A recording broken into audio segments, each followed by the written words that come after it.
I'm doing my best to see what's behind, but I've only got a certain amount of vision, so I will ask that don't be afraid to keep your cursory glance on what's behind us as well. I'm not infallible. So, turn 2, third gear. It's going to be a short shift up to 4th gear into turn 3. Always stay across to the left so you're voluntarily straightened up and you've got a clear line of sight. Alright, so into the apex. Going to run quite deep into the corner, about mid-track, and then it's a second turn, basically. And the aim is to have the car as straight as possible on the exit of turn 4. Alright, so keeping it nice and balanced through here. Squeeze the throttle on the exit, open up that steering nice and gradually. Now we're going to get to 3rd gear for the next 2 corners. It's a bit more throttle reactive. So into the apex, use no more than mid-track on the exit. A wide brake to weight the nose, into the apex, and then smooth on the throttle, short shift 4th up the hill. And we want to brake in the joint in the 2 hobbies. Back down to 3rd gear, we're going to stay in 3rd for the next basically 3 corners. Smooth on the throttle, squeeze of the brakes. The level's pretty low on turning, so we've got to be very, very patient. Good grip at the apex, and not too much grip on the exit, so it's a quirky corner. You get hard on the brakes on the surface change. Slow rate of turn from the apex, squeeze the throttle, using that width on the exit. Short shift to 4th, looking for our braking reference. Smooth squeeze of the brakes. Favour the right. Now we are going to go back to 3rd for the last 2 corners, just to help the car rotate a little bit. Already head turn, looking for the apex. Really, really smooth, picking up the throttle. Short shift to 4th. Now we only need to go up to 5th on the straight because we've got plenty of reps. We're going to be braking just after the 200 and only down 1 gear to go into turn 1. Brakes, back down 1 gear, slow turning now. Really patient in the middle of the corner. Feel there's not much grip there, that's how I'm doing it at the moment. Squeeze the brakes while it's straight. Back down to 3rd. Get nice and patient here. Stay out a little bit longer. Now bring it back. See how that buys us a straighter car on the exit? It is a funny corner, turn 2. People come here for years and still get it wrong. Into the apex, squeeze the throttle, open up the steering. Smooth transfer to the brakes. Third gear, be patient. Carry a little bit of mid-corner speed. Remember that weight transfer before the entry to 5. It's smooth, picking up the throttle.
rather than looking for a big peak and a big brake, soften the peak and it's a lesser brake. It's a very smooth piece.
Braking done at the joint, so by the time we hit that bump we can actually take just a little bit of brake pressure away, so the car doesn't then fire the ABS and have a bit of a run on into the corner.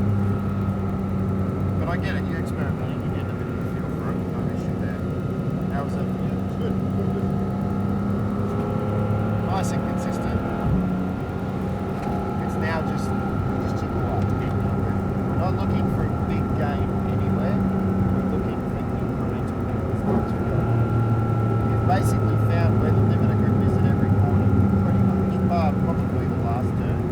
At one, that's about the limit of what you can get away with at the moment. So all we can aim to do is now concentrate on being able to pick up the throttle a bit earlier on the exit, maximise our exits, and try and reduce our amount of ABS intervention in the braking. And that's where the gains are for us. That was a good pleasure. I think we are retiring for some lunch now, and hopefully the sun gods come out and magically drive the track for us. Thank you, mate. Pleasure. Yeah, thanks, mate.